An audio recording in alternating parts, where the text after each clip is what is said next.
The way people from West saw us was more in geographical terms. Absolutely. क्योंकि धर्म तो एक ही होगा ना, बिकॉज धर्म वो है जो सनातन है, जी और जो सनातन है वही धर्म है. The Drishtikon Show. We bring to you discussions that inform, inquire, and dive into topics with insights that are deeper than what is available normally. So, thanks for joining us again. This is a journey that complements our weekly newsletter, which has over 1,500 subscribers now. And they include scientists, industrialists, Bollywood celebrities, think tanks, and politicians. So if you have not subscribed to it, please go to drishtikon.com, which is DRISHTIKONE.com, and sign up for free. Also, do not forget to subscribe to our Drishtikon channel, this YouTube channel.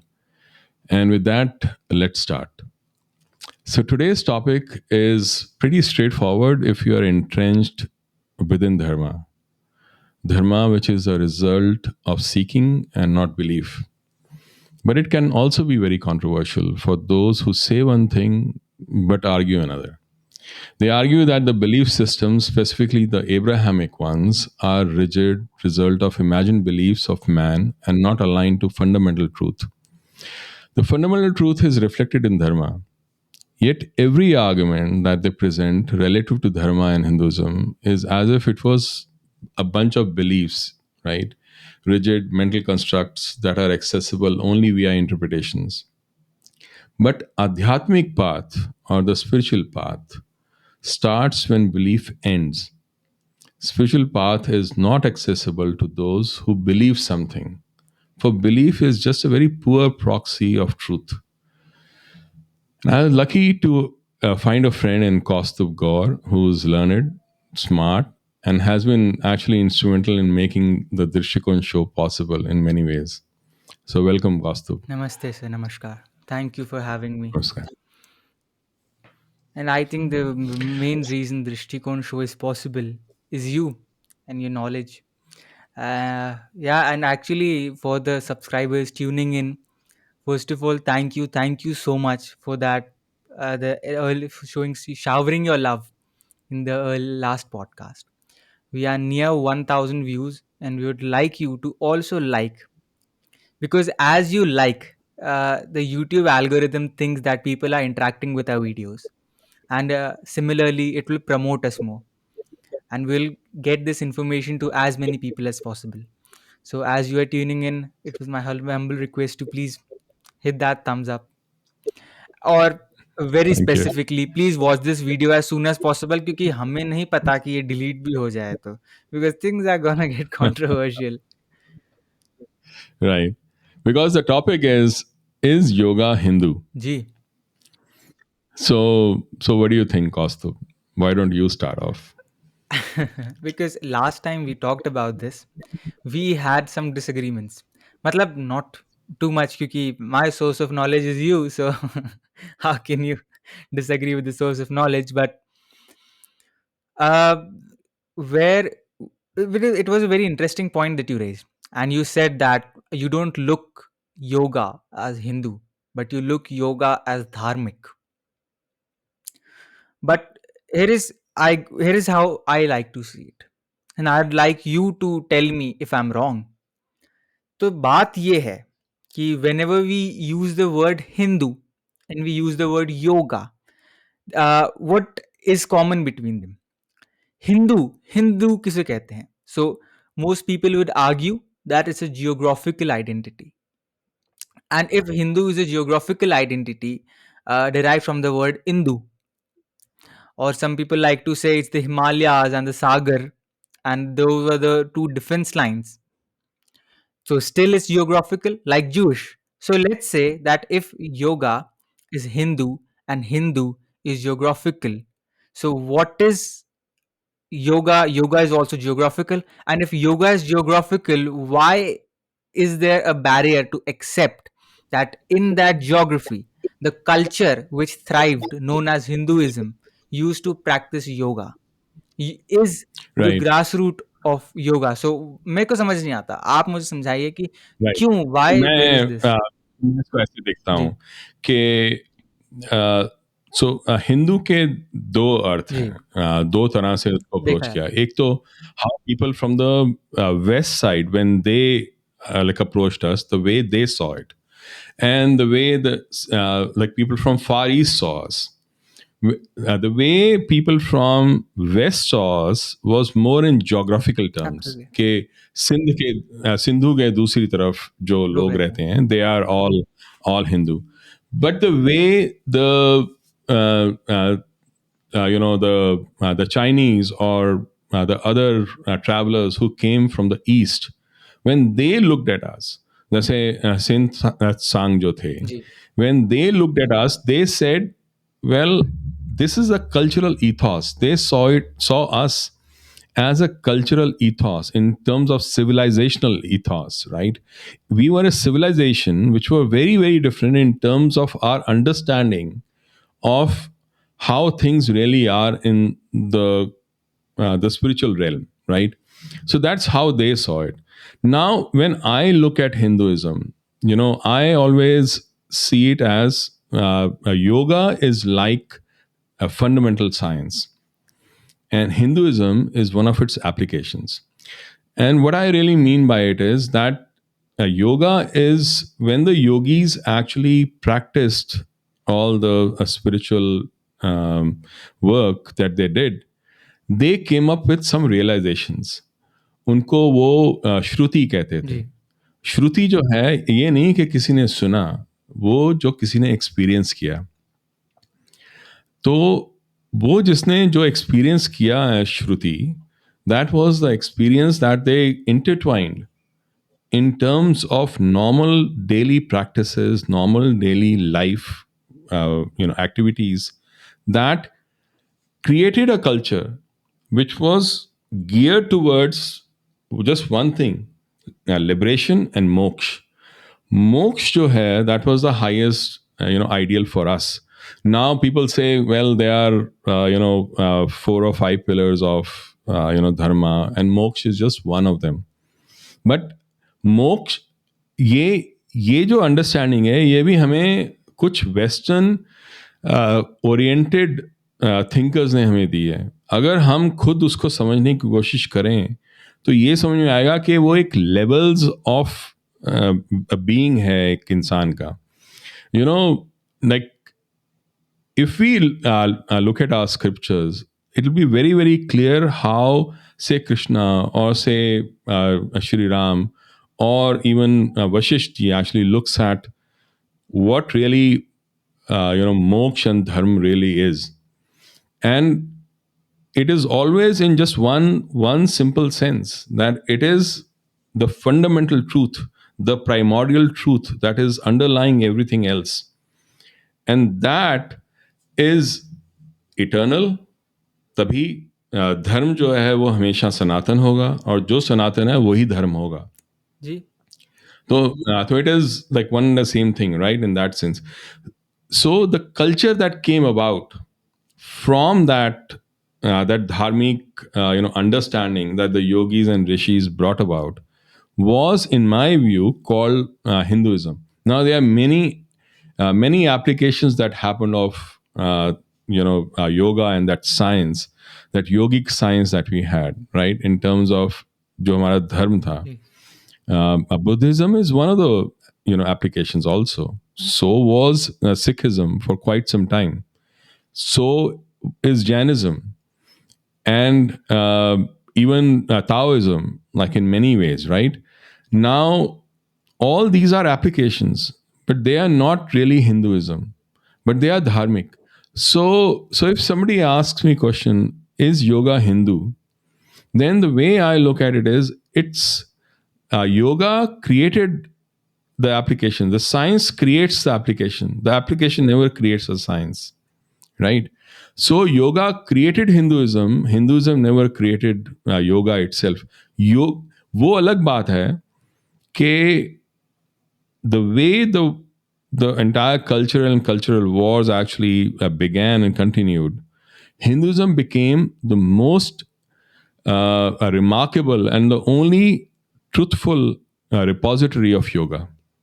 So if someone wants to go towards the this destination or this journey called yoga or the spiritual path, then now if you look at all the so-called religions, then only Buddhism and Hinduism lend themselves to a spiritual path. The rest have closed their doors. In the sense कि आज भी अगर हम चाहें, अगर कोई मेहनत करे और साधना करे, तो वो आज भी कृष्ण के जो कॉन्शियसनेस थी, जो श्री कृष्ण की कॉन्शियसनेस थी, वहाँ तक वो पहुँच सकता है. आज भी अगर कोई चाहे तो वो बुद्धा की कॉन्शियसनेस तक पहुँच सकता है. पर बाकी सब ने वो दरवाजे बंद कर दिए. तीर्थंकर्स आए 24 के बाद, अब नहीं आ सकते. ऐसे ही गुरु आए जो सिखिज्म के साथ रिलेटेड थे, 10 के बाद अब नहीं हो सकते. उन्होंने वो सारे दरवाजे बंद कर दिए. जो इंसान एनलाइटन होगा वो दूसरों को सिखाने की कोशिश भी करेगा कि वो दुनिया जो देख रहा है, जो एक्सपीरियंस कर रहा है, what is it, and that makes that person him और हर अ गुरु. सो when you close that door, then you have closed the door to a spiritual path also, because nobody can undertake that journey and not speak about it or not share about it. That is always like one of the things that has always happened. So that is why I say that the only two religions that lend themselves to a spiritual path now are Hinduism and Buddhism, if we let them remain the way they have been. This cultural ethos that came about, which was called, or civilizational ethos that came about called Hinduism, was open-ended, open architecture, and all those things. But it did not mean कि कुछ भी चलता है. It did not mean that like you could do anything. When you were on path of Mira, you could not do things that an Aghori will do. But when you are on a path of a Gauri, you would not do the things that Mira's path would do. Because both paths are different. They lead to the same destination, but they have very different quality. They have very different benchmarks, practices that have to be followed. So you can be a Gauri or you can be a Mira, but you can't be a mix of both. In the end, you will end up at the same place, but the paths are very, very different. So it's open architecture, it's open ended, like open like way of doing things, but the quality control within one path is very, very strict, because that's the only way to do it. Because if you start messing up with things that are beyond your understanding or beyond your physical understanding or experience of things, then you end up in a very, very dangerous or like very strange kind of a place, right? Because you are trying to access the quantum through the Newtonian tools. That creates a very big problem, because you cannot do that. So when you start tabulating or start changing your tools to access the quantum level, then things change completely. But we, unless and until we have achieved some level of understanding, some level of sadhana, we will always be using Newtonian tools to access the quantum level. That's the problem. So जब मैं कहता हूँ कि when I'm talking about Hindu to me is not just a geographical entity, geographical entity, right? It is actually a cultural and civilizational entity. It's an ethos that we have created, but that ethos did not create its origin. That original work that was done by the rishis and yogis, that created this ethos. So in that sense, fundamental science is always cannot be aligned to any belief, cannot be aligned to any one culture, cannot be aligned to any civilization, because it is existential. It वो तब भी रहेगी when जब यहाँ कुछ नहीं होगा. वो तब भी थी जब यहाँ कुछ नहीं था. तभी वो सनातन है. अगर वो सनातन ना हो तो वो धर्म नहीं हो सकता. अगर वो कभी भी उसका अंत हो तो वो अधार्मिक है, धार्मिक नहीं हो सकता. Every belief, every understanding, every civilisation, every culture is only related, is only limited by this planet, by us, by our minds. But dharma tab bhi rahega when this entire planet goes away, this entire universe goes away. It really doesn't matter, because that which is the truth, which is fundamental truth, will remain no matter what. It was there when there was nothing, absolutely nothing, and it will remain when there will be absolutely nothing. Nothing can destroy dharma because it is sanatan in its very existential sense.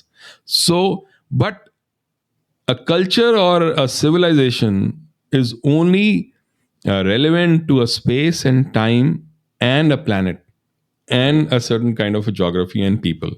So that is why I'm saying No, this. no, but actually, here's the thing. कि जो why did we choose this topic, what was the reason? The reason I think is कि आप जो कह रहे हैं वो कई हद तक मतलब आप पूर्ण रूप से सच है, मगर जो कल्चर जिसकी हम बात कर रहे हैं, जो कल्चर जब डेवलप हुआ, वो कल्चर डेवलप हिंदुइज्म ने ही किया. मतलब वो जो जियोग्राफिकल कल्चर है, जो उस इंडस रिवर के पास हुआ, वही हिंदू है. अब बात मेरी इस विषय पे है कि अगर आज आप नहीं कहते हैं कि योगा हिंदू है, पर what is, see, Hindus never try to conquer somebody. Even when they conquered a land, they didn't perform genocide. So they've been never been conquering, or they've been never been, पता नहीं ये शब्द है कि नहीं, but they've been never been कि भाई we need to convert more people, we need more advantage from the other human being. और जब हम इस बात को मान लेते हैं कि हिंदू धर्म ऐसा नहीं है जो दूसरों से छीनता है, तो इस बात को एक्सेप्ट करने में क्या बुराई है कि इस धर्म अब ने मैं बता. एक तोहफा दिया है, इस धर्म ने एक गिफ्ट दिया है पूरी दुनिया को. हाँ, नहीं, नहीं नहीं सर, मैं वो इसमें मैं मेरे इसको. बात ये थी कि 3 चीजें हैं. हाँ, देखिए, ये हिंदू हाँ. धर्म में अब हम बात करते हैं योगा, तंत्र और मंत्र. इन तीनों से आपके राह अलग हो सकती है, पर आपका डेस्टिनेशन एक ही है, जैसे आपने एकदम सही रूप से कहा. हम्म, आप देखिए, तंत्र में बोलता हूँ तो कई लोग गलत समझते हैं, पर ठीक है, वो इट्स ओके. योग, तंत्र और मंत्र जब तीनों एक ही चीजें हैं, हम आज योग पे बात करते हैं, योग के भी 3 डाइवर्सिफिकेशन है. जिसे हम कह सकते हैं कि भाई प्राणायाम, ध्यान और आसन. अब आप जब बात करें कि ऋग्वेद के अंदर योग के बारे में लिखा हुआ है, अब आप बात करें कि शिव पुराण के अंदर हम बात कर सकते हैं कि भाई ये नहीं लिखा हुआ कि क्या क्या योग के बारे में स्पेसिफिक्स नहीं लिखे हुए, पर आपको प्राणायाम सिखाया गया है, आपको ध्यान सिखाया गया है. तो जब जो इनके जो रूडिमेंट्री लेवल पे अगर हम आए, तो जब आज आप अगर साधारण देवी पूजा भी करते हैं, देवी साधना भी करते हैं, तो आप एक देखेंगे कि आप कहीं ना कहीं से एक प्रकार का योग है वो भी. और मैं भी जानता हूँ, आप भी जानते हैं कि हम्म. आप भी एक प्रकार की साधना करते हैं. मैं भी, जो भी हमारे सोशल स्ट्रक्चर के अंदर हमें अलाउ करता है, हम थोड़ा बहुत साधना को प्रैक्टिस करते हैं. और इससे ये कि everything that we do which we call hmm. Hindu has some ground root जो योग है, चाहे वो तो हमारे मैं पूजा इसको हो, इस तरह पाठ से. हो. जी. तो हाँ, उसको मतलब, तो क्योंकि मैं सी इसको देखिए इस सर, तरह मेरा से, एक जो आप क्वेश्चन कह था, रहे बस लास्ट क्वेश्चन, हैं ना. कि इफ हाँ, हाँ. you say Buddhist meditation, why you don't say Hindu योग और हिंदू ध्यान? एक्चुअली वो दोनों ही चीजें गलत हैं, जी. और मैं बताता हूँ क्यों. सी, like when we actually create an identity of components which are spiritual, जी. वो चीजें जो आध्यात्मिक हैं, जी. अगर हम उनके साथ कोई आइडेंटिटी फिक्स कर देते जी. हैं, तो वो आध्यात्मिक नहीं रहती जी. फिर. जैसे मैं अक्सर बोलता हूँ, जो गुरु थे, जो 10 गुरु थे, वो गुरु थे, वो सिख गुरु नहीं थे. उनके जीवन का पूरा काम ही यही था कि वो ये कहें, वो ये सिखाएं हर किसी को कि रिलीजन और बिलीफ से आप कहीं पहुंचोगे नहीं, आप साधना से कहीं पहुंचोगे. इनफैक्ट योग वशिष्ठ में वशिष्ठ जी भी यही बोलते हैं. वो कहते हैं, राम को वो कहते हैं कि राम, क्योंकि जो योग वशिष्ठ है वो एक बड़ी गहरी एक वो दर्शन है हमारे यहाँ, उसमें वो शुरू होता है जब विश्वामित्र जी आते हैं। वो कहते हैं मुझे राम को लेकर जाना है क्योंकि दानव हमारे ऊपर आक्रमण कर रहे जी, हैं। और तो उस समय राम बाहर से आए होते हैं और उनके साथ वैसे ही वो उनका माइंड सेट होता है जैसे बुद्धा जी का था। जी, जब वो बाहर गए अंदर, वो जब वापस अपने पैलेस वापस महल में पहुंचे, उनको लगा कि सारी दुनिया बहुत बुरी है, बहुत खराब है, बड़े डिप्रेसिंग है और मौत तो होनी है। तो तो वैसा एक विचार उनके दिमाग में आ रहा था। तो फिर विश्वामित्र जी ने वशिष्ठ जी से कहा कि इनको आप आध्यात्मिक शिक्षा दो, means take him through that process of enlightenment. जी, उस समय राम 16 साल के थे। हुँ, हम अक्सर राम को रामायण में देखते हैं, पर रामायण के राम समझने के लिए आपको योग वशिष्ठ के राम को समझना बहुत ज़रूरी है। बिल्कुल, अगर आप योग वशिष्ठ के राम को नहीं समझेंगे, तो आप रामायण के राम को कभी नहीं समझ पाएंगे। उस समय जो उनका जो वार्तालाप हुआ दोनों का, वशिष्ठ जी का राम के साथ, राम उस समय 16 साल के थे, पर उनकी उनका जो शार्पनेस थी, उनकी जो इंटेलेक्ट थी, उनकी जो अंडरस्टैंडिंग थी, उनका जो कॉन्शियसनेस थी, वो साफ झलकती थी। तो उन्होंने तो वशिष्ठ जी कहते हैं राम से, Ram, God and guru are really not really relevant, what is relevant is your purushartha, your sadhana that takes you at any place within the spiritual path. And that is exactly what the gurus also said. So gurus जो थे, जो जिनको सिख गुरुज कहते जी, हैं, वो तो पूरा जीवन उन्होंने इसी बात में तो लगा दिया। नानक कितनी कितनी जगह गए, from Middle East to Assam and from north to south. क्या कहने के लिए? सिर्फ वो अपने प्रवचन देने के लिए? प्रवचन देने के लिए कोई गुरु कभी काम नहीं करता। प्रवचन से कुछ नहीं हासिल होता। हासिल होता है साधना से, जी, और हासिल होता है एक्चुअल स्पिरिचुअल वर्क से। तो मेरे नज़र में जब मैं देखता हूँ इसको, हमारी हमारी प्रॉब्लम ये रही है कि हम जानते हैं कि beliefs, the difference between the difference between the Abrahamic belief systems and Hinduism as a dharma or Sanatan dharma is hmm, that one is a belief, the other is a path of seeking, and that is a major difference. और हम ये जानते हैं, हम ये जानते हैं तभी हम इतने सारे देवी देवताओं की पूजा करते हैं, हम पूजा और उपासना करते हैं। पर और हम इतनी स्क्रिप्चर्स हैं, इतने श्रुति और स्मृतिज हैं जो जिनको हम पढ़ते हैं, समझने की कोशिश करते हैं, अपने अंदर खुद को उतारने की कोशिश करते हैं और साधना करते हैं। पर हम ये हमेशा फिर भी भूल जाते हैं कि ये एक बिलीफ सिस्टम नहीं है।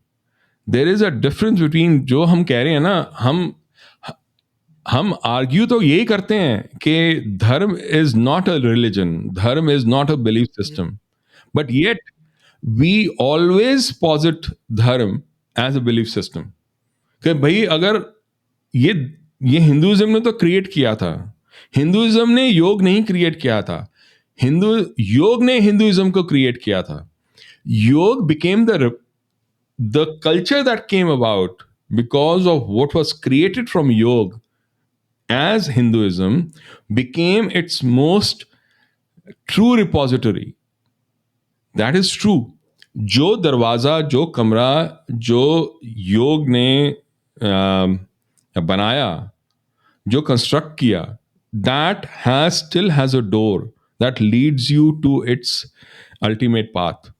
But Hinduism did not create, it became the repository and it became the protector of yoga. But क्योंकि बाकी अगर देखें एब्राहमिक जो रिलीजन्स थे, like Islam and Christianity, they work with a premise that yoga is antithesis of whatever they believe. So there is no path from there.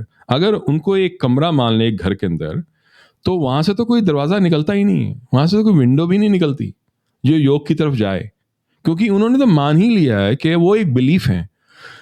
When ever the spiritual path और योग starts, when belief ends. अगर आप belief लेकर आप चलोगे, because there is no a priori belief or conclusion when you go on the धार्मिक path. Because if you start कि मेरे को पता है कि ये भगवान कैसे हैं और वो कैसे हैं, तो फिर आपने क्या हासिल किया? तो आपको पता ही है, जी, तो आपने सीख क्या किया? सीख तो आप तब करेंगे जब आपको पता ही नहीं होगा कि वो क्या चीज़ है जो मैं सीख कर रहा जी, हूँ.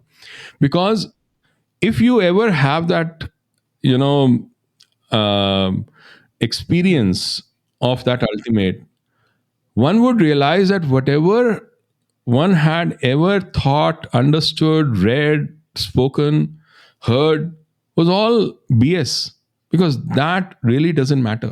What matters is that experience which is so humongous, so big, so eternal, so fundamental that it cannot be explained. जैसे ही उसको एक्सप्लेन किया, आप उसके साथ एक गद्दारी कर रहे हैं, लाइक लिटरली, बिकॉज आप उसको समझा ही नहीं पाओगे कभी. So that is why जब when Shri Krishna was trying to explain chapter 10 और 11 में, और 9, 10, 11 में, कि वो क्या हैं, तो वो लगातार अपने आप को ही kept on linking to different things, कि आई एम, वेदों में मैं सामवेद हूँ, और पर्वतों में मैं मेरू हूँ, और सारे बुरे कर्मों में मैं गैमलिंग हूँ. वो अपने आप को करते रहे, फिर कहते हैं I am all, I am everything. So in that sense, like it is very very tough to kind of like reduce it down to one belief, because it is everything. So he gives discrete points. Every discrete point, if there is an infinite curve, can describe the infinite curve, but it can never be the infinite curve. So in that sense, Hinduism, if we take it as a cultural ethos, not geographic ethos, cultural ethos, which I think is the right representation, because that is how the Eastern people understood us, then Hinduism is actually a consolidation of different discrete points of that infinite curve. But in itself, it it is not the infinite curve, because वो आप समझ रहे हो हुँ, मैं जी, क्या क्या कहने की कोशिश कर रहा हूँ. Because like when I look at a book, right, when you, अगर आप एक पुस्तक को देखें, कोई भी पुस्तक हो, तो जो पुस्तक है वो अपने आप में कभी भी रीडर से बड़ी नहीं हो सकती. वो इसलिए नहीं हो सकती क्योंकि रीडर के माइंडसेट जो है वो इंटरप्रेट करता है उस पुस्तक को, उस बुक को. इसीलिए मैं मानता हूं गीता, योग वशिष्ठ और हमारे वेद कभी भी पुस्तक या वर्ड सिर्फ नहीं थे, वर्ड्स भर कभी नहीं थे. अगर भगवत गीता एक किताब ही होती तो कितना आसान होता. रात को, शाम को आते, श्री कृष्ण अर्जुन को बोलते ये है किताब, सुबह पढ़ के आ जाइयो, जाके जाके महाभारत लड़ेंगे. बहुत आसान था. पर वो किताब नहीं है, क्योंकि हमारे पास जो गीता आई है वो संजय से आई है. संजय उवाच, जी, हर चीज संजय ने जो बताया धृतराष्ट्र को वो हमें मिला है. जो कृष्ण ने के अर्जुन को दिया वो तो हमें मिला ही नहीं, बिकॉज वो किताब हो ही नहीं सकती थी. जो कृष्ण ने अर्जुन को दिया, हुँ, दैट वॉज एनलाइटनमेंट. जब भी एक गुरु अपने डिसाइपल को, अपने शिष्य को takes him through a process of enlightenment, Gita happens. That is why when Vashishti took Ram through that entire process, Gita happened. When Ramakrishna Paramahans took Naren and made him Swami Vivekanand, at that time also Gita happened. Gita is not a book. Gita is not just words. Gita is a process of enlightenment that has gone through all the ages. In fact, agar if you read Yog Vashisht, you'll know that Gita का पूरा सार एक chapter में है योग वशिष्ठ के. वशिष्ठ जी खुद कहते हैं कि अगले युग में कृष्ण आएंगे और वो अर्जुन को ये देंगे राम, और then he takes him through that entire process. अच्छा सर, मैं सो सॉरी जी, नहीं आप कंप्लीट कीजिए। that sense it is like it is not just because belief can be captured in a book. जी, That process of enlightenment cannot be captured in a नहीं, book. But is thing, क्योंकि belief, क्या हिंदू धर्म में कभी belief थी? क्योंकि मुझे की बिलीफ तो उस चीज के लिए होती है जिसमें आप शायद श्योरिटी ना हो, मगर हिंदू धर्म में हमेशा श्योरिटी थी। मैं एक चीज था, मैं जितने भी हमारे वेस्टर्न व्यूअर्स जो ट्यून इन कर रहे हैं, या तीन बहुत बड़े अंतर हैं जिसकी वजह से हम लोगों को, मतलब क्या कहते हैं, ये ताने कसे जाते हैं ना कि ये लोग तो झूठे देवी देवताओं की पूजा करते हैं। ये देवी देवता, ईश्वर और भगवान तीनों अलग शब्द हैं, ये सिनोनिम्स नहीं है। आपको अगर इसके अंदर और डिटेल्स चाहिए तो गूगल कर लीजिए, आपको मालूम पड़ जाएगा। देवी देवता एक फिजिकल रियलिटी है, एक शक्ति है जो प्रेजेंट रही है पृथ्वी पे, जिसे आज तक भी महसूस किया जाता है। ईश्वर को आप गॉड जो आप कह सकते हैं, उसके सिमिलर देख किया जाता है।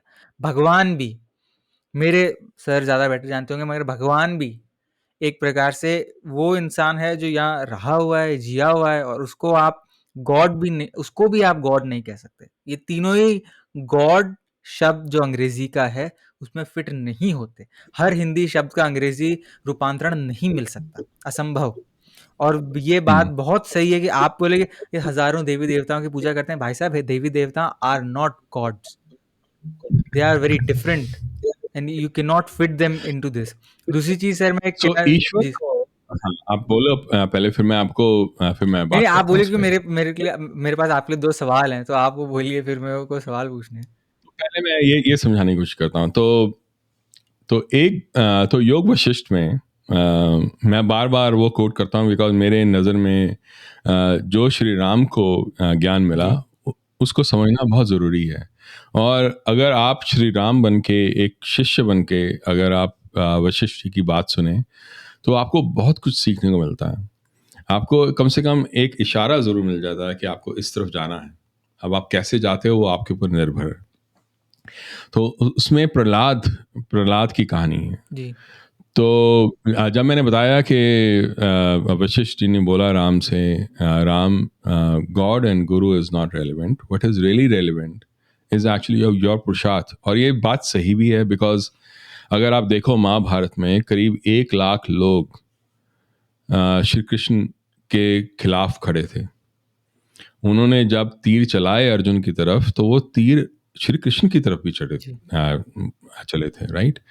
तो जो भी तीर अर्जुन की तरफ चले वो श्री कृष्ण की तरफ भी चले। और अगर वो तीर उनकी तरफ चलाए तो क्या उनको नहीं पता था कि श्री कृष्ण कौन है? क्या किसी को नहीं पता था कि श्री कृष्ण कौन है? और वो तब थे, अगर उनके सिर्फ रहने मात्र से ही अगर कोई एनलाइटनमेंट हो जाता किसी को, जी तो वहां तो बहुत थे। और वो पूरे अपने, उन्होंने विराट रूप भी दिखाया, पर वो विराट रूप सिर्फ अर्जुन को ही दिखा और किसी को समझ में नहीं आया। तो उस तरह से अगर देखें तो अगर खुद श्री कृष्ण भी हमारे सामने अगर आ जाएं और हम अगर उस लेवल पे ना हों साधना के, तो हम श्री कृष्ण को नहीं नहीं पहचान जी पाएंगे। एक और एक्सपेरिमेंट आप कर सकते हो। वृंदावन में आज भी श्री कृष्ण का एनर्जी है, जैसे कैलाश में आज भी शिव की एनर्जी बिल्कुल है। पर कितने लोग हैं जो कैलाश जाते हैं और शिव से साक्षात्कार कर पाते हैं? कितने लोग हैं जो एनलाइटनमेंट पूरी होकर वापस आते हैं? कितने लोग हैं जो वृंदावन जाके एनलाइटन होके आते हैं? नहीं। हम्म, अगर आप वृंदावन गए और श्री कृष्ण से एनलाइटन नहीं हुए तो उसका मतलब आप वहां हो ही नहीं। तो उन्होंने जो कहा वशिष्ठ जी ने, उसको समझना बहुत जरूरी है हम्म, कि God and guru are not relevant, what is relevant is your own sadhana and purushartha. तो जब उन्होंने ये कहा उसके बाद करीब 3/4 ऑफ द बुक के अंदर उन्होंने कहा Ram, Prahlad got his enlightenment by the grace of Vishnu. तो श्री राम ने बोला अरे पहले कुछ अब कुछ। जी पहले कहा कि God is not relevant, purushartha is relevant, now you are saying the grace of Vishnu took him towards enlightenment. तो वशिष्ठ जी ने उसको समझाया, वशिष्ठ जी ने राम को समझाया। उन्होंने कहा Ram, at that level of consciousness it is irrelevant whether you call that being Prahlad or Vishnu, it is just semantics, because at that level of consciousness is what bestowed the grace on that being, which we call Prahlad. Then Prahlad ji says himself, he actually, there is a very good discussion that he has, and he explains that uh, the the only way you can get benefit of worshipping Vishnu जी, is by being Vishnu himself. If you are not Vishnu and you worship Vishnu, then you are not getting any benefit out of it. तभी हम उपासना बोलते हैं, उप आसन, in place of. उपासना जो होती है, that is not just an activity, that is a level of consciousness. If you are not at that level of consciousness, you are only doing deals, because you are not actually going to that place. So if you look at that, then you'll realize कि जिनको हम भगवान बोलते हैं, जिनको हमने भगवान माना है, वो एक खास लेवल ऑफ कॉन्शियसनेस थे. बिल्कुल, जिनको हमने देवी देवता माना है, वो भी एक खास लेवल कॉन्श ऑफ कॉन्शियसनेस जी, थे. उनको तभी काली माँ काली की अगर पूजा करनी है, खास तरीके से होगी, because that takes you towards a certain level of बिल्कुल, कॉन्शियसनेस. अगर आपने विष्णु जी की पूजा करनी जी, है, अगर उपासना करनी जी, है, तो you have to work in a very different way than like you have to do with Shiv ji. बिल्कुल, so there is a so the way I see it as, जब वो कहते हैं कि अरे इतने सारे देवी देवता हैं, इतने सारे भगवान हैं, there are different levels of consciousness that reach the ultimate consciousness, but there are different levels that are there. तभी श्री कृष्ण को हाईएस्ट बोलते हैं, योगेश्वर, हाईएस्ट योगेश्वर. जी, ऐसे ही शिव को हम इतना हाई मानते हैं, महादेव बोलते हैं, बिकॉज ही वॉज एवरीथिंग. तभी जब श्री कृष्ण ने बोला कि आई एम एवरीथिंग, मैं समस्त समस्त जग, समस्त सृष्टि हूं, वो मजाक नहीं कर रहे थे. वो that was not a verbal discussion that he was having. Absolutely, he was explaining the reality of it. So so they are different levels of consciousness. That is how that we need to. और जिनको हम ईश्वर बोलते हैं, जी, हमने हमेशा ईश्वर को हिरण्य गर्भ की तरह जाना है, हुँ, womb of this existence. If you look at any of the Upanishads, or if you look at Yog Vashisht, you'll see one very consistent explanation of this existence and the underlying Ishwar. And that is, it is like an ocean, and this existence is like the waves. हम लाख कहते रहें existence is different from the waves, but it is not. So अगर हम ईश्वर को लें, that is a primordial infinite consciousness that is underlying everything. This existence is just the creative play of that consciousness. तभी, that is why in our culture, ऐसा नहीं है कि संस्कृत में क्रिएशन का कोई पर्यायवाची नहीं है. We have a word called Kriti, नहीं, नहीं, but we संस्कृत have में है, never. अंग्रेजी में नहीं है। जी, Nahi, that is why we have never called this entire existence as Kriti. Hmm, We have called it as Srishti. Because Srishti जो है वो सृजन से आती जी, है. Srijan is manifestation. Ji, It is not creation, because there is actually no creation. Hmm, If I were to look at it from quantum mechanics standpoint, if I were to look at everything around me right now, me, you, everything hmm, else, at the subatomic level, it's just a wave.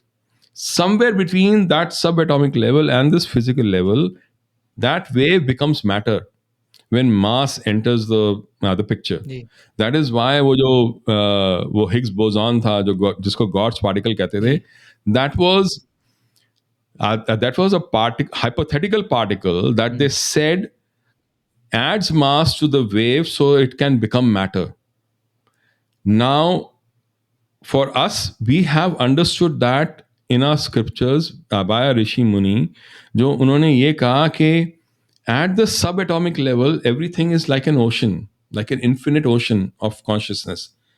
This existence, जो सृष्टि है, ये इसका सृजन होता है. It is like there's another example that is given very very consistently, and it is ke it is like the ornament and gold. Gold में ornamentness होती है, और ornament is nothing but gold. So the manifestation of the ornament happens within gold, but is not different from gold.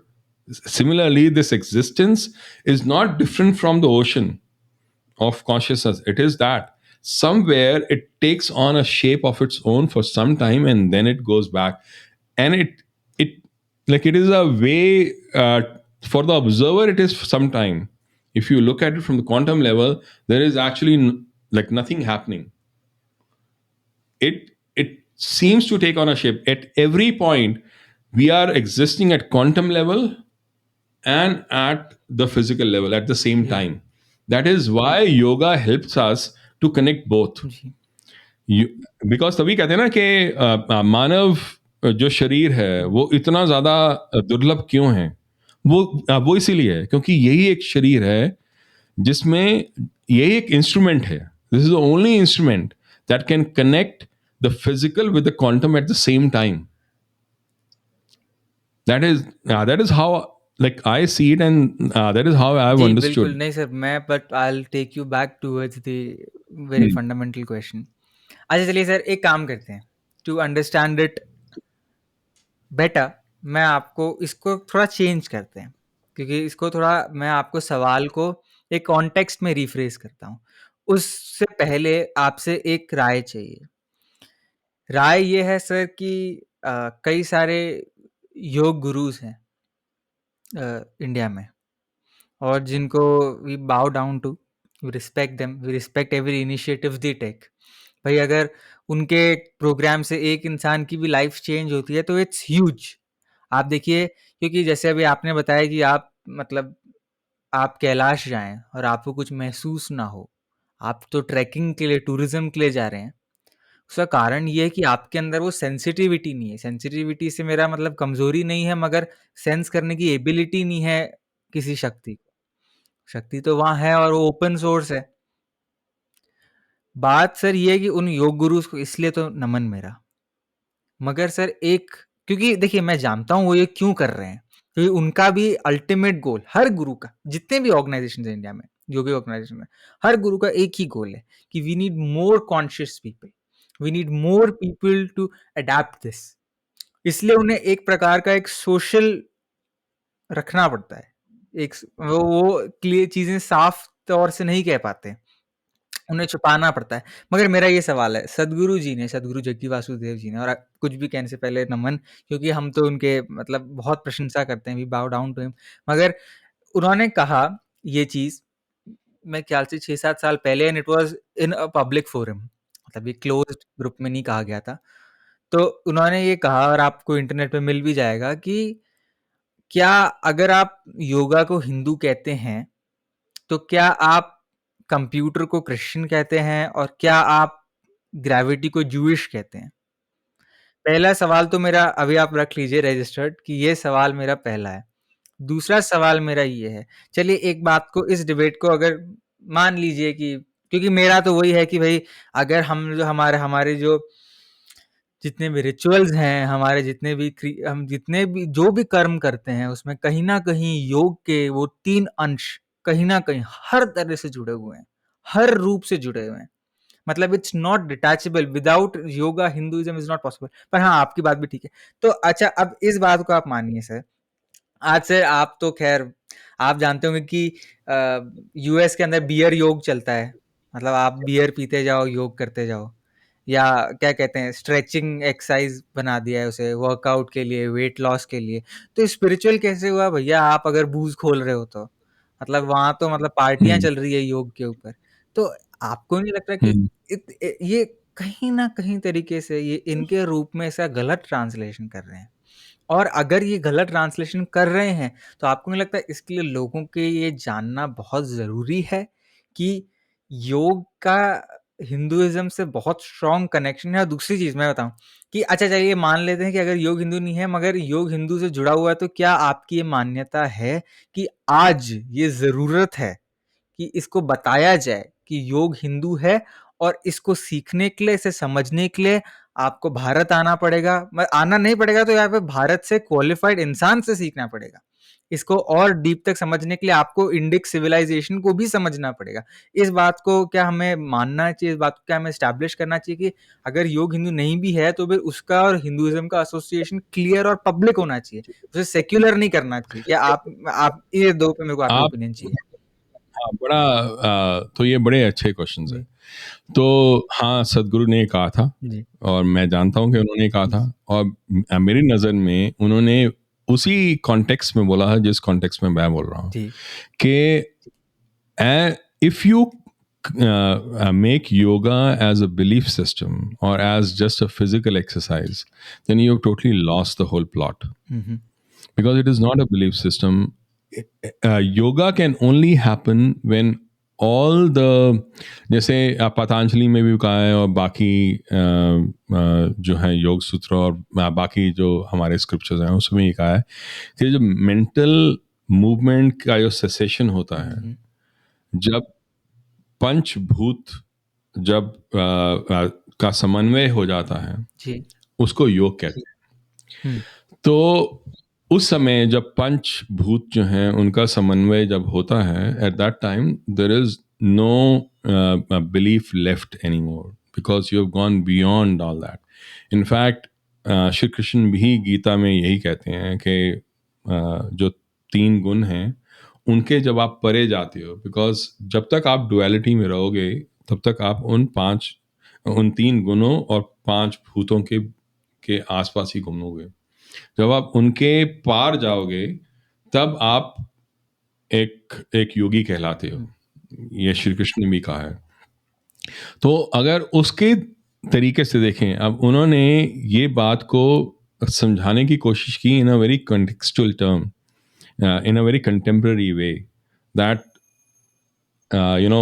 like there is something called fundamental science, there is something called gravity, hmm, which is fundamental science. Now although ये बात अलग है कि gravity had already been discovered in India many centuries ago, but in the modern science, if you look at it, it has been like understood that Newton actually discovered it, but that didn't make it Jewish or that didn't make it Christian. Um, that that gravity was just gravity. That is how yoga as a fundamental science is just yoga. It's not this or that, right? अगर हम उसको like वैसे देखें, और योगा जो है, आपने कहा प्राणायाम आसन वगैरह, अगर हम उसको देखें, मेरी नज़र में इसको थोड़ा समझना ज़रूरी है। वो इस तरह से कि हमारे जो ऋषि मुनि हैं उन्होंने कभी भी योगा को समझाने के लिए कभी फिजिकल टर्म्स यूज नहीं किया। बिल्कुल, उन्होंने कहा प्राण, नाड़ी चक्र। आज तक किसी ने कभी जितनी बार भी डाइसेक्ट किया है ह्यूमन बीइंग को, कभी ये तीन चीजें मिली नहीं है। पर उन्होंने कभी भी योग का पूरा अंडरस्टैंडिंग पूरे भगवत गीता में आप देख लो, कभी भी it is not explained as something that has anything to do with bones, muscles and blood, because it has nothing to do with the physicality. It is the life and death has always been seen as an energy phenomenon. Hmm, It is an energy phenomenon. That is how yoga is also an energy phenomenon. That is how it should be understood as. That is how it should be approached as. That is why people who know the right way to do yoga, जैसे सदगुरु जब हठ योग जब सिखाते हैं, जी, उनका बहुत क्लियर अंडरस्टैंडिंग होता है। One, no music. Hmm, second, no touching. Hmm, third, no talking. When you are in an asana, in any asana, you cannot do these three things, because all these three things will impact the energy flow that you are trying to work, and it can bring real disaster to you in many different ways that you no, no, cannot so understand. please to interrupt you. अभी वापस वही Right. सवाल आता है कि अगर इतना strict है कि क्योंकि आप हम दोनों ही, आप और मैं, एक प्रकार की साधना में इनिशिएट हुए हुए हैं, और यहाँ तक कि कुछ कुछ समय के लिए, चलिए उस साधना में क्या हुआ वो उसे नहीं रिवील करते हैं, मगर वो बहुत अलग है जब, क्योंकि उसके अंदर एक Hmm. आपकी एक ये जो एनर्जी कुकून है, इसको Hmm. स्टैब्लिश करने के लिए इस तरीके का खेल तमाशा नहीं किया जा सकता। जैसे आपने बोला कि Hmm. Hmm. दूसरों की आप टचिंग भी नहीं हो सकती, कई प्रकार की चीजें। तो ऐसे में वहां वो चल रहा है, बंटा है, बोतल निकाल, अपन दारू पीते हैं, तो वो बियर योगा, तो वो वो फिर isn't that it, is exactly what I want to. तो Uh, isn't it so now that is what I want to come essential to. कि भाई कि No, no. So that is why I want to come to hmm, that. So I was coming to that. So when I look at that, right? So ये बहुत जरूरी है कि हम standard set करें. बिल्कुल। बट स्टैंडर्ड सेट बोलने से नहीं होगा. स्टैंडर्ड सेट आसन करने से नहीं होगा. स्टैंडर्ड सेट वो बी के अयंगर स्टैंडर्ड सेट नहीं कर सकते थे फॉर लाइक फॉर एवरीवन, या दीपक चोपड़ा नहीं कर सकते standard set for everyone. Not even Rajiv Malhotra ji can do it, even though what he says is very very correct in terms of how the digestion happens, because when those yoga conferences which actually define and digest the entire yoga, create beer yoga, create nude yoga, create all kinds of different yoga, hot yoga and all that, these people will not even be invited. If Rajiv Malhotra ji is not on the table of a conference that defines yoga the way Western minds think about it, then what is the use? Because you have to become that pillar of its origin the way it is. If you present it as just a physical exercise, then anybody else who does a better physical exercise will become a better yogi than you are, yogi than you जी are, बिल्कुल। but you are not. So that is why you have to be the highest manifestation of yogic science itself to actually set the standard. But are you? Is anyone like right now there? If you are not, then you have to, the way you cannot bring the yogic science down. You have to take the understanding up there. Hmm, Yogic science is not belief system. If you start contaminating that, then you can never manifest its complete uh, fullness of what yoga is. The moment उसके साथ आप अगर आप गद्दारी करोगे, अगर आप contaminate करोगे, then yoga does not remain yoga anymore. Please understand बिल्कुल। this. If yoga has to be disseminated, it has to be disseminated the way it is, not the way we think it is. Because thought, it is far beyond thought and understanding the civilization and everything else. E- Now, if I look at it from the actual dharmic consciousness level, even if this entire world disappeared, this entire universe disappeared, yoga will still remain. But that doesn't help us. Because if yoga actually disappears from this world, then the humanity will be very, very, like it'll be very sad for humanity. So it is very important that yoga remains the way it is and disseminated the way it is. It's not easy, because what we are fighting against are belief systems which have very very strong ability to create narratives. The greatest you know downside, the greatest curse on this humanity has been that the narratives hmm, of people who are good with words is being used to trump the actual experience that dharma really sets. What dharma really is in terms of experience is being overshadowed by narratives of people, but that doesn't mean that dharma's entire definition should be changed. अगर धर्म को धर्म रहना है तो धर्म को धर्म की तरह ही पेश करना होगा. अगर हम उसको उसके पूरी तरीके से उसके ऊपर हम वो नहीं चलते, हम्म, तो उनका छोड़ो, हम खुद ही धर्म को नष्ट कर देंगे. जी If like if you are saying now, I often say, like, uh, like it is like quantum mechanics versus say Android, smartphones, Android and Apple. Now when they look at quantum mechanics, और कई लोग बोलते हैं अरे अरे ये quantum mechanics थोड़ी होता है उसमें, यूज स्मार्टफोन्स में, वो होता है, जीपीएस में भी होता है. GPS is based on atomic clocks which are based on quantum mechanics, and the billions of semiconductors and transistors and integrated circuits that are there which do all the algorithms within a smartphones are also possible because of the understanding of quantum mechanics.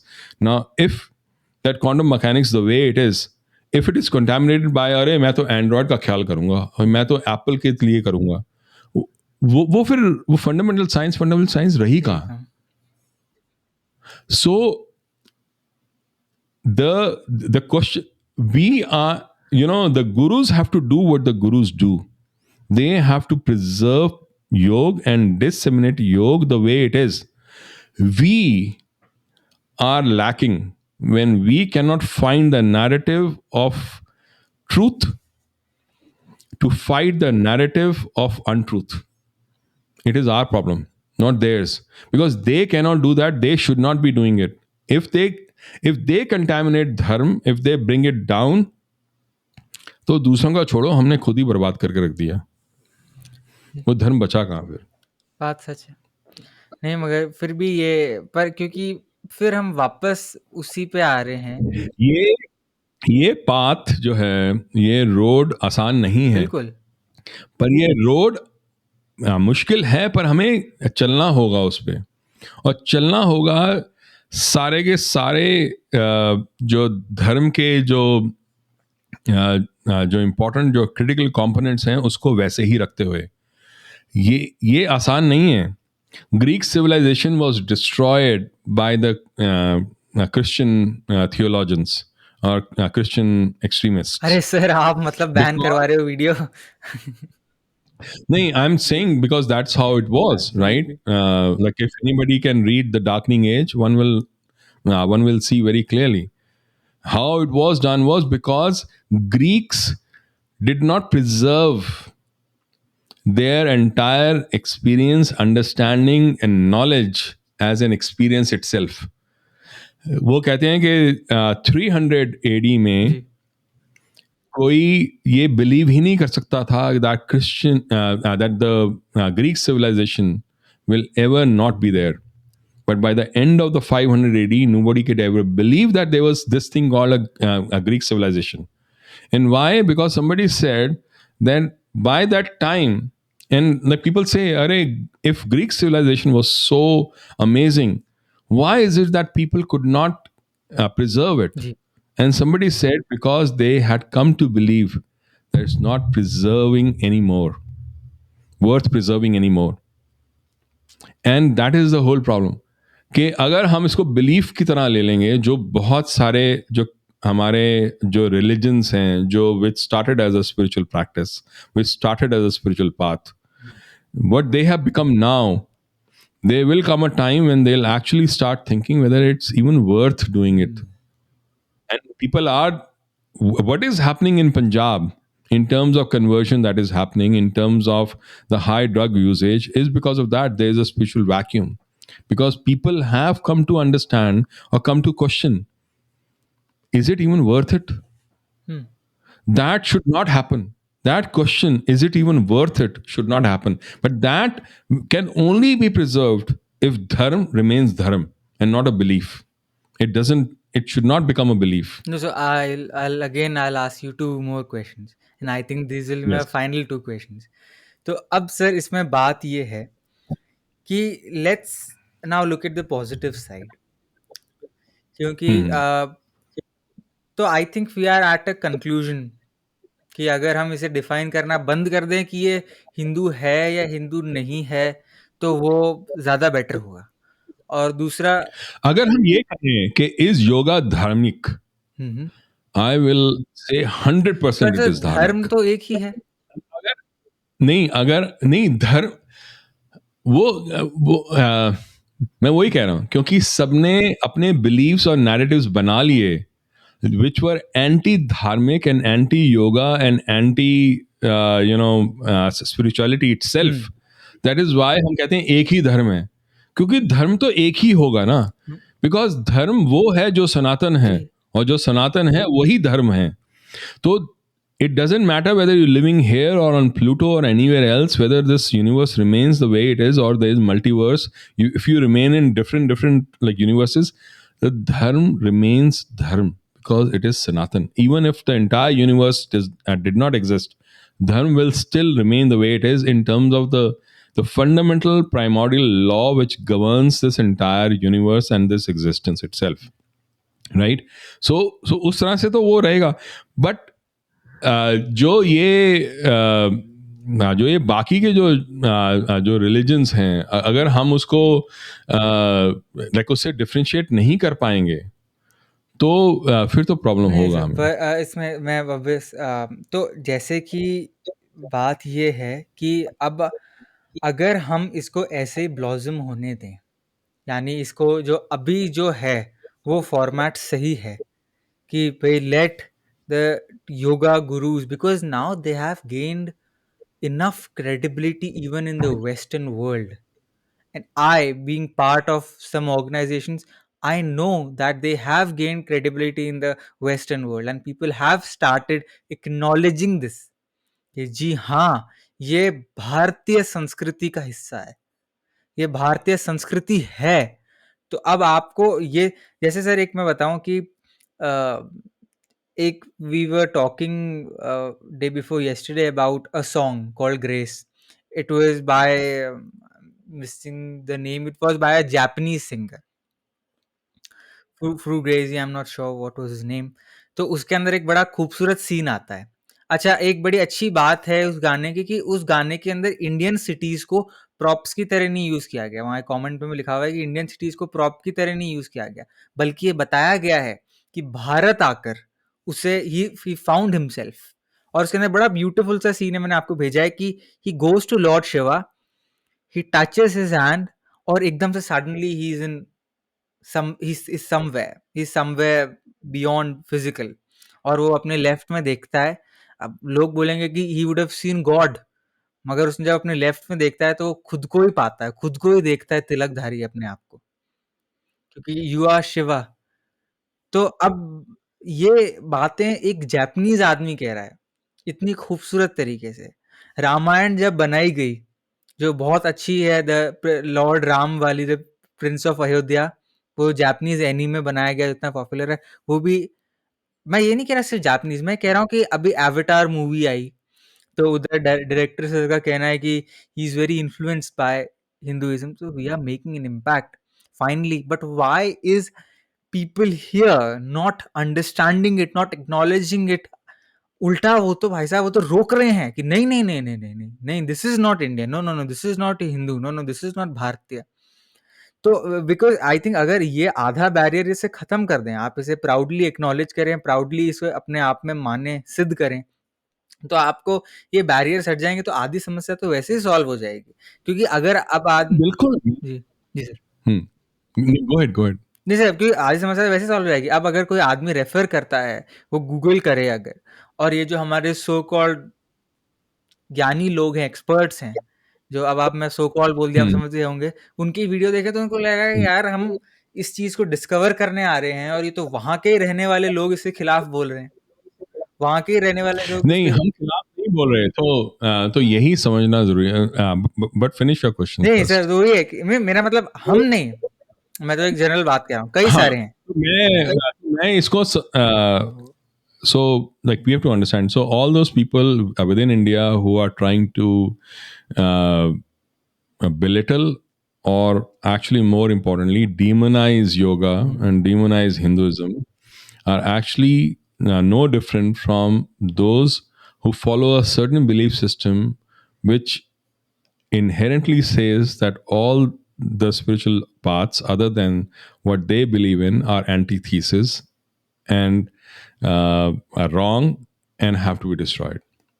So I don't take them as people who have any understanding बिल्कुल. of what the dharmic way is. Now, ये जो so now, like if you look at how the West thinks, and how the Far East or East thinks, there is a very distinct difference, and distinct difference comes from how the spiritual work or this entire path or God or like whatever you may want to call it has been approached. In the Western way, it has been approached as a belief system जिसका एक खास structure है, एक खास तरीका है करने का, और कुछ नहीं है, बस वही एक तरीका है करने का. And they reduce everything down, even things which they cannot understand, which they think are complex, they reduce it down. There is a reductionist approach to everything. That a reductionist approach reduces everything down to very simple terms, and that's how they look at things. But Far East, they take things which they get and they actually evolve it in their own way. That's how it has been. Whether it was yoga, whether it was the martial arts, उन्होंने ध्यान को छान किया, उसको zen बनाया. वो उनका एक था. जब वेस्ट में गया, it became a certification and a class. When those martial arts, when judo or kung fu or all these things, when or all zen, when that went towards west, it just became a certification. Like it was not a spiritual path, it just became a certificate. The moment you make it certification, it is a reductionist approach. You have reduced it down to something which is absolutely meaningless. It has no relationship to that. Now, but what the Japanese person in that movie or in that video was trying to connect to was the uh, fundamental truth that dharma really represents. अगर हमें, मैं बार बार तभी कह रहा हूँ, if as Hindus, and I have absolutely no qualms in saying that, like I'm been saying again and again, that the only credible repository of dharma and yoga is Hinduism today. The only credible. That is why आज भी यहाँ से वो गुरु निकलते हैं. आज भी यहाँ से वो ऐसे बीइंग्स निकलते हैं जिसमें हम कंप्लीटली डिवोटेड हो जाते हैं. और किसी भी कल्चर में, किसी भी रिलीजन में, किसी भी इथॉस में ये चीज़ें आती ही नहीं हैं. तो इसीलिए ये एक सिस्टम बना है, एक ऐसा कल्चरल इथॉस, सिविलाइजेशनल इथॉस बना है, called Hinduism now, which in terms of social structure still has the structures and frameworks in place that can become a repository for yoga, that can become a door, that is a room which has a door through which you can actually go towards that yogic path. In the rest of the rooms, that door is closed or has been cemented now. There is no way to do it. So what that Japanese was trying to connect to was that door, like that light which was coming through that door. If we do not keep that door open, if we close that door and say कि हम ही हम हैं जो हैं, this door is what this room is all that is there, and it has everything that is outside that door. मतलब Hinduism ही है जो है. बाकी योग में आपके जो एक्सपीरियंस होता है, आप क्या सीखते हो, क्या टच करते हो, क्या साक्षात्कार आपका होता है, उसकी ऐसी की तैसी. This is what it is. Because this knowledge that we have gained, हम जैसे बोलते हैं गीता है, वैसी गीता है, without understanding that everyone has a different interpretation, because every reader is always greater than the book. Book can never become greater than any reader, because readers interpretation and mind creates a curse on every reading that he or she does. So any interpretation that happens is actually a barrier towards a spiritual path. सो अगर हम ये room को पकड़ लेके रहें और कहें जो कुछ भी इस रूम में है बस वही है, और इस रूम के अंदर हमने जगह जगह जगह जगह बैरियर्स वो लगा दिए हैं, हमने वो अपने छोटे छोटे छोटे छोटे कैबिन्स बना दिए हैं, हम कहते हैं ये कैबिन जो है वो सत्य है। हम्म। ये जानते ही नहीं कि सत्य इस रूम के बाहर है। जो जो डोर है, जो दरवाजा है, जब आप उससे बाहर निकलोगे तो आपको सत्य दिखाई देगा। वो अलग बात है कि दरवाजा इसी ही रूम से जाएगा और किसी रूम से नहीं जा पाएगा। हमने ही उस दरवाजे को अभी भी संजो के रखा है, अभी भी उसको हम खोल सकते हैं, बिल्कुल। खोलने लायक रहे हैं। जी। पर अगर हम इस रूम का दरवाजा बंद कर देंगे हम्म। तो जो धर्म है वो एक इंटरप्रिटेशन बन के रह जाएगा। ये बात ये बात सच है आपकी। नहीं, पर बिल्कुल नहीं, इसके साथ में मतलब बहुत ही अच्छा लगा आपसे बात करके इस विषय में, और इट्स रियली नाइस। पर मैं जितने व्यूवर्स हैं उनसे दो बड़ी रिक्वेस्ट करूँगा। Number one is please like it. Number two, देश सर ने अभी जितनी भी इतनी अच्छी अच्छी बातें बोली है, आप जब नीचे यूट्यूब के टूल बार में जाएंगे, वैसे तो आप सब टेक savvy हैं, क्योंकि देखिए मैं एक बात बहुत खास रूप से कहना चाहता हूँ कि अगर आप दृष्टिकोण शो को सुनते हैं तो इसका ये मतलब है कि आप ऑलरेडी एक बाकी समूह से थोड़े अलग हैं, क्योंकि यहाँ की जो बातें हैं वो हर किसी को दिलचस्पी, हर किसी की रुचि में नहीं है। तो अगर आप वो सुन रहे हैं तो आप ऑलरेडी एक लेवल बाकियों से आगे हैं। तो इसी पर फिर भी एक थोड़ा सा इंस्ट्रक्शन मैं आपको बताना चाहूँगा कि आप नीचे टूल बार में जाएंगे तो आपको एक ट्रिम टूल मिलेगा। आप उस ट्रिम टूल का उपयोग करके देश सर के कुछ ऐसे जो पार्ट्स हैं जो आपको बहुत अच्छे लगे, उन्हें ट्रिम करके अपने हिसाब से टाइटल करके अपने दोस्तों से ज़रूर शेयर करें।